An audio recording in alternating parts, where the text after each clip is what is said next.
content? Je ne suis pas content. Pourquoi? C'est mon point de vue en tant que membre de la société civile. J'estime que le coaching a été mal fait. Un bon choix. Moi également, je ne suis pas content. Moi également, je ne suis pas content. En politique, il faut être objectif. Il faut être objectif.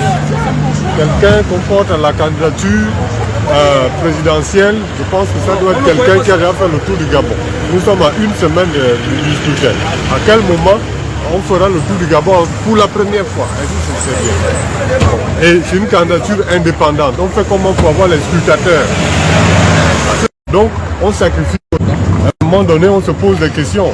Si c'est fait pour le peuple. Parce que quand on présente une candidature indépendante, sachant qu'on n'aura plus de scrutateurs dans les bureaux de vote, on ne va plus prendre part au processus électoral si ce n'est le vote seulement. C'est tout le point.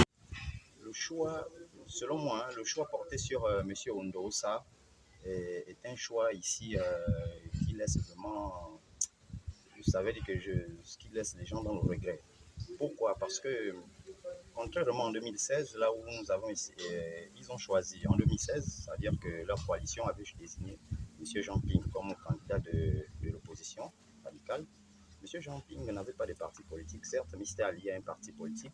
Et ensuite, il avait déjà d'abord un nom déjà dans tout le Gabon profond, à cause des différents postes qu'il aurait occupés dans l'administration gabonaise et hors du territoire.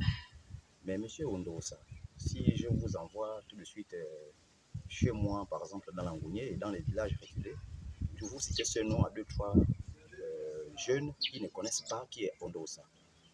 À côté de ça, il n'y a pas un parti politique. Nous sommes à 6 jours du vote présidentiel et c'est aujourd'hui à 6 jours de l'élection présidentielle qu'on nous sort un candidat de l'opposition unique en la personne de Ondoosa. Pour moi, c'est une manière pour cette opposition, pour cette coalition de l'opposition, de dire aux Gabonais, d'accord, par un message très triste qu'ils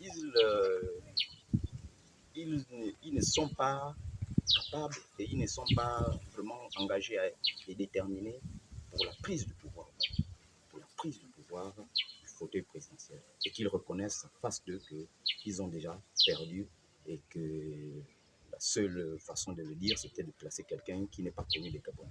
Donc pour moi, à cette élection, il n'y a que 2 candidats qui restent.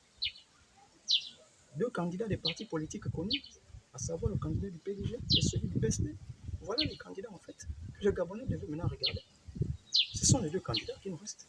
Et quitte à chaque Gabonais de maintenant regarder qui est le meilleur d'entre les deux, qui peut justement promettre un avenir meilleur à ces jeunes-là et à la nation.